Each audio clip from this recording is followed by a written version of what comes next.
Olá, muito boa noite. Segunda-feira, 30 de agosto. Vamos com mais uma semana de muito trabalho e muita informação. Lembre-se de acessar o nosso portal guará.com. Veja os destaques. Maranhão registra a triste marca de 10 mil mortes por coronavírus. Mesmo com números em queda da doença, especialistas alertam para seguir com os protocolos. Chuva intensa com ventos fortes e granizo em Imperatriz. Meteorologia não descarta que o fato possa voltar a acontecer no Maranhão. O governo do estado prorrogou a inscrição no auxílio combustível até 1º de setembro. A Assembleia Legislativa realiza a sabatina com Marcelo Tavares para ocupar cargo de conselheiro do Tribunal de Contas, que aguarda aprovação em plenário. O número de fraudes a brasileiros sobe no primeiro semestre diante do crescimento de transações eletrônicas pela internet. Tudo isso e muito mais você acompanha agora no Jornal da Guará.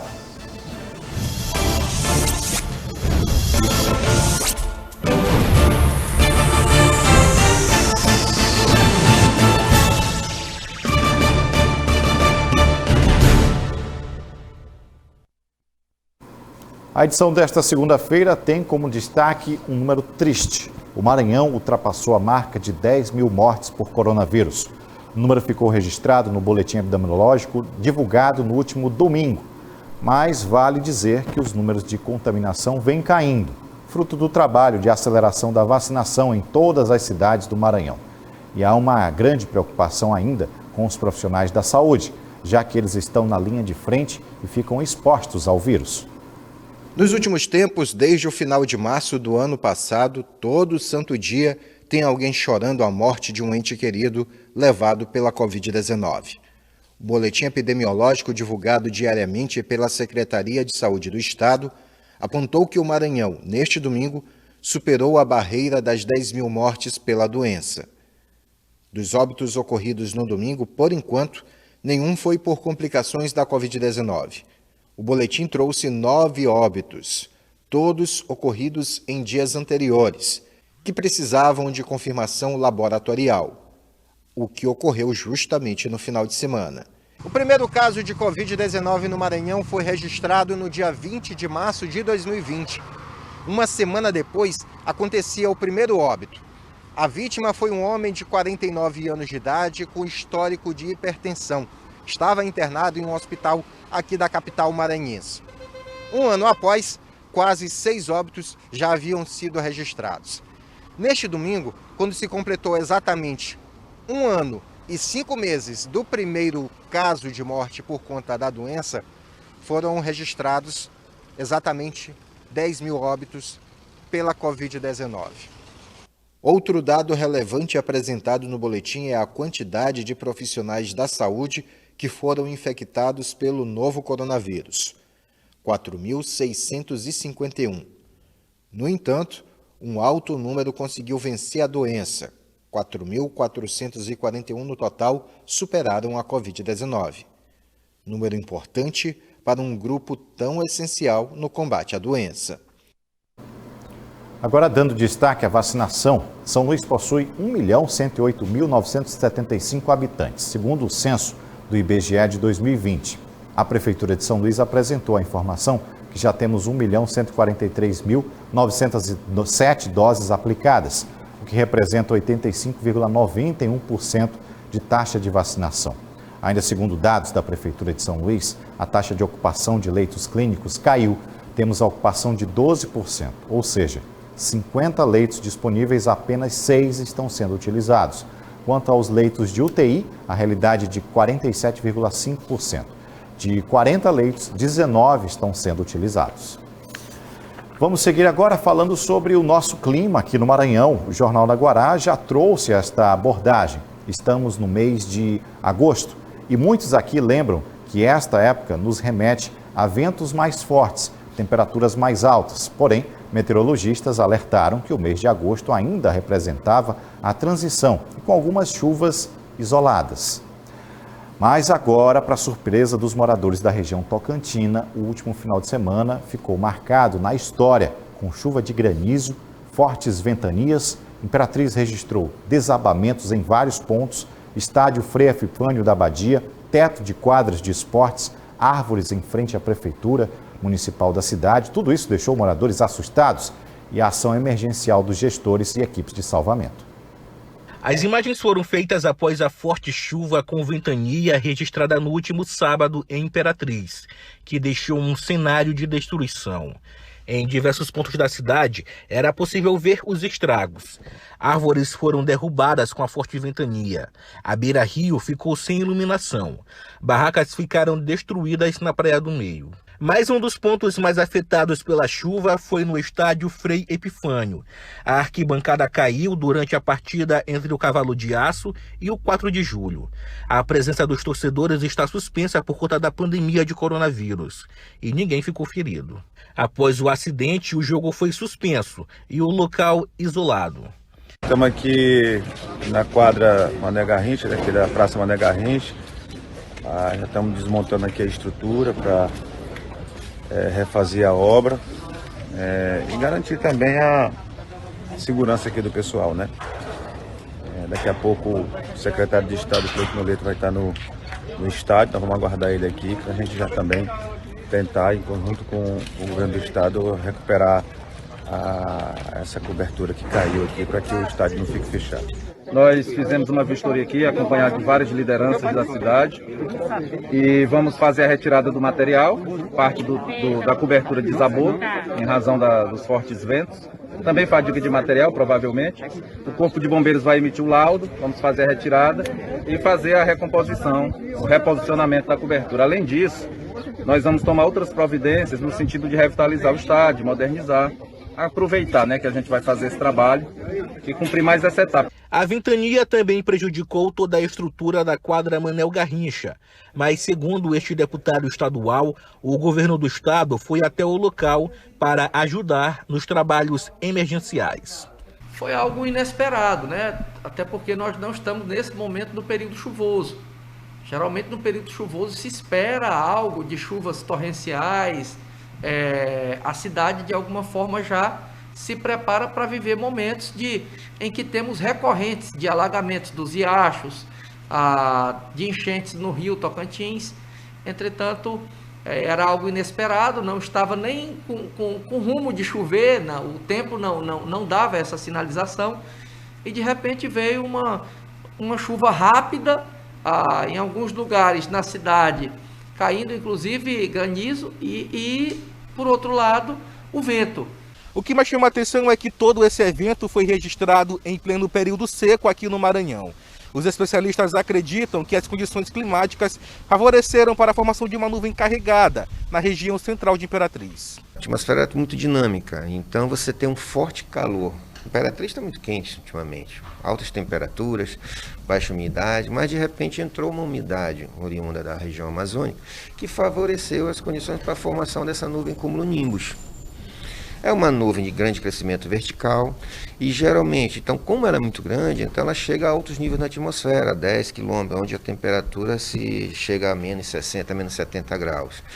Então quando ela vem arriada com chuva, geralmente é chuva de moderada a forte, geralmente acompanhada de rajadas de vento, descargas atmosféricas, trovoadas também, trovões, e algumas vezes também com granizo, que segundo me informaram também houve precipitação de granizo na Imperatriz, no caso no dia 28.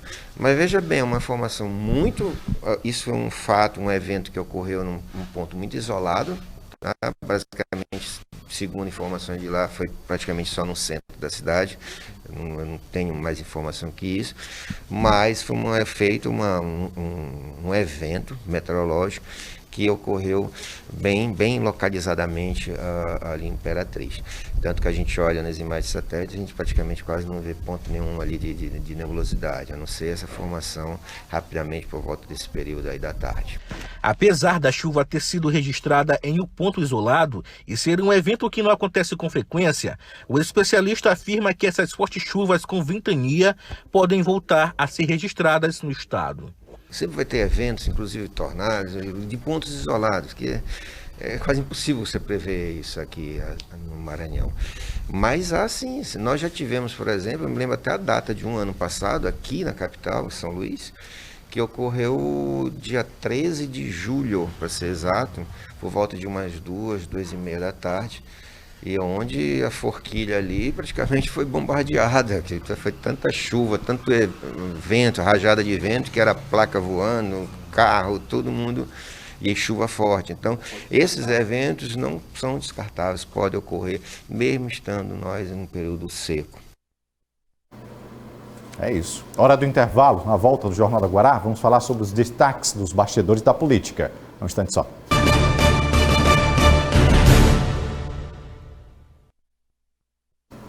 De volta, e o auxílio combustível, benefício criado pelo governo do estado, teve as inscrições prorrogadas até o dia 1º de setembro.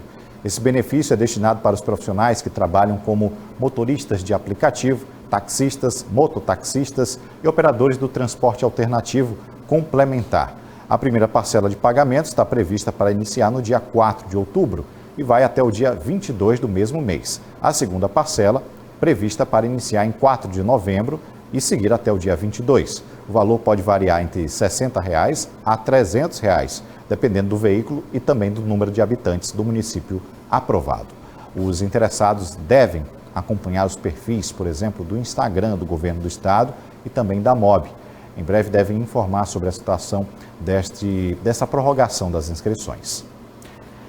Final de semana de muita movimentação dos gestores estaduais na região dos Lençóis. O governador Flávio Dino e sua comitiva esteve em Barreirinhas e também no município de Araioses. Em Barreirinhas, iniciaram a agenda com a inauguração do Farol Preguiças, localizado em Mandacaru, povoado do município de Barreirinhas. Em seguida, Flávio Dino anunciou outra grande novidade para a cidade, o turismo na região, o início das obras de construção da ponte sobre o rio Preguiças, interligando por via rodoviária Barreirinhas ao Parque Nacional dos Lençóis Maranhenses.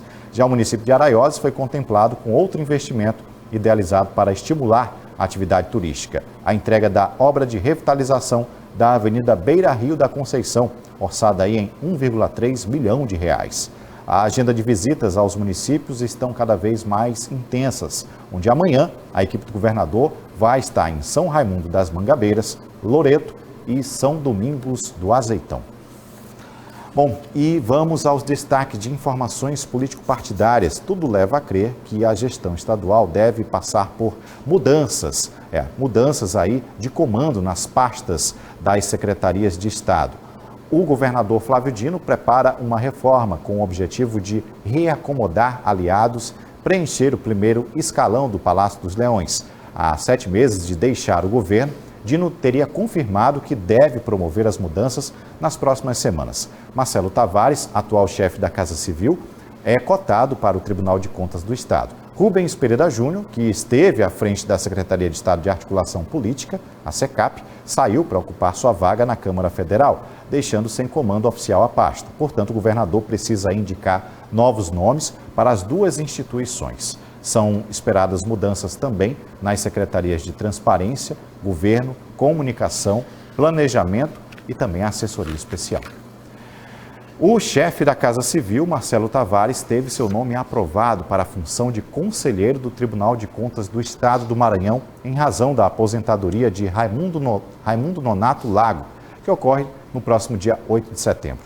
O deputado estadual licenciado foi sabatinado por um grupo de parlamentares composto por Ricardo Rios, Marco Aurélio, Ariston Ribeiro, Fábio Braga, Roberto Costa, deputado Iglesio Moisés, Rafael Leitor e Socorro Joaquim. De acordo com um documento emitido pela comissão, Marcelo Tavares possui currículo, apoio de mais de 1/3 da Assembleia Legislativa e idoneidade para assumir a função do conselheiro do Tribunal de Contas do Estado do Maranhão. Após o relatório da comissão, ele vai ser levado ao plenário da Assembleia Legislativa e, caso seja aprovado por maioria absoluta, Marcelo Tavares assume a função após Nonato Lago deixar a função de conselheiro. Bem, a gente tem mais informações sobre o programa do governo do estado, Adote um Casarão. Finaliza hoje o recebimento aí de propostas e essa ação Adote um Casarão faz parte de uma estratégia do programa estadual Nosso Centro. Esse programa fomenta o empreendedorismo local a ocupar imóveis públicos ociosos ou subocupados de propriedade do estado, com atividades que promovam o desenvolvimento sustentável do centro, aliado à preservação do patrimônio histórico. A placa foi colocada em frente a este casarão no Centro Histórico de São Luís e faz um pedido bem diferente. É que este espaço será concedido pelo governo do estado através do programa Adote um Casarão. Essa iniciativa tem como objetivo oferecer imóveis públicos que estão sem uso ou subocupados e que passam a ser oferecidos através de um edital para empreendedores locais ocuparem o espaço. Para isso, eles precisam reformar o imóvel. Desta vez, o governo está oferecendo este casarão, só que as inscrições terminam amanhã. Esse é o 12º imóvel que está sendo concedido pelo governo do estado, imóveis do governo do estado que estão sendo concedidos para que instituições, empresas, organizações sociais ocupem esses prédios e levem suas sedes para o centro histórico. Qual é a contrapartida que o estado espera? É que o adotante ele recupere o imóvel, dê novo uso, né? E adense os usos ali no centro, aumente a diversidade de usos no centro histórico da cidade. Na primeira etapa, 15 empreendimentos foram contemplados com imóveis que pertencem ao poder público estadual. Quem é contemplado pode usar gratuitamente o espaço por 10 anos e pode ser renovado por mais 5 anos. O edital prevê ainda até R$700 mil em restituição em créditos para os adotantes que optarem por esse benefício. O edital está disponível no site da CECID. O governo já planeja realizar outra edição do projeto. A ideia, então, é atrair novos investimentos para o centro. A gente já tem empresas de tecnologia, shopping center, organizações sociais, grupo de capoeira, pessoal da oficina de arquitetura, né? Então, já contemplou diversas ações. Tem mais esse aberto para organizações sociais, instituições, para que possa se instalar ali no centro. Vamos ao intervalo. Daqui a pouco, os destaques a fraudes que vêm crescendo na internet.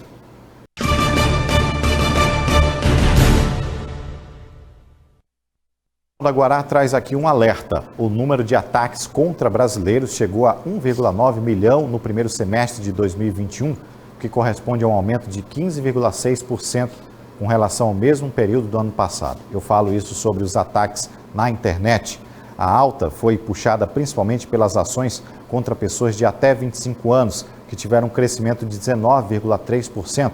De acordo com o indicador de tentativas de fraude da Serasa Experian, a entidade estima que houve uma movimentação fraudulenta a cada 8 segundos. Segundo a Serasa Experian, o aumento das tentativas de fraude ocorrido em 2021 é um reflexo da aceleração da digitalização por conta da pandemia da Covid-19. Os bancos e cartões registraram 1,2 milhão de tentativas e as financeiras 205 mil tentativas. A região Nordeste registrou 347 mil casos de fraude. Para evitar cair nesse tipo de golpe, recomenda-se que os consumidores fiquem atentos, evitem ter seus dados pessoais expostos. Além disso, devem fazer transações digitais apenas com empresas de confiança. Não clicar em links desconhecidos. Olha aí agora, seguindo para falar sobre saúde, sobre doação. Mais uma vez, o Banco de Sangue vem pedindo o apoio de todos para reabastecer seus estoques de sangue. O Hemomar vem contando com o apoio de grandes empresas e, em alguns casos, até mesmo ofertando serviço de busca nas residências para a doação do sangue. Essa imagem tem se repetido muitas e muitas vezes no Hemomar. Cadeira vazia é sinal de doação em falta. Isso se converte em menos sangue para ser usado em emergências, urgências e cirurgias. A situação já não era das melhores em tempos ditos normais.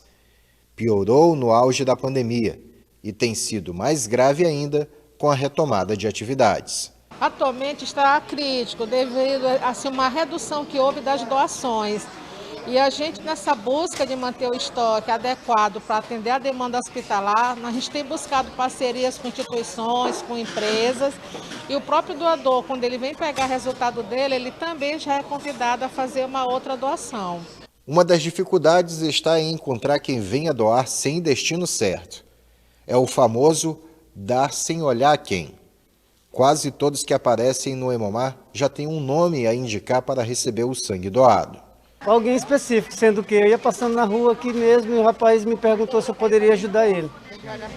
Do nada, do nada não, eu parei realmente vendo que ele precisava, eu sei quanto é importante a pessoa precisar de sangue, numa hora dessa eu pensei em servir ele, com certeza. Eu já vim só uma vez para ajudar o banco de sangue, mas sempre venho para doar para outra pessoa. Porque às vezes precisa... É, isso mesmo. É sempre bom a gente ajudar, né? O simples fato do Whindersson e da dona Eliane estarem doando já é de se louvar muito. Mas a direção do Hemomar pede que sejam doadas mais e mais bolsas, principalmente livre de destinação. E aqui, todo tipo interessa. A gente não tem podido contar muito com esse apoio, mas as instituições religiosas, as empresas, a gente tem contado. A gente já tem feito contato com eles e assim, eles estão organizando, porque eles também estão com desfalque de pessoas, né? E a gente está, pelo serviço de buscar com o transporte, com a nossa van, está facilitando essa vinda. O Hemomar funciona de segunda a sexta-feira, das 7h30 da manhã às 6 da tarde e aos sábados, das 7h30 da manhã ao meio-dia. Bom, essas foram as informações do seu começo de semana. A gente se encontra amanhã, 18h30. Fique com os analistas. Tchau.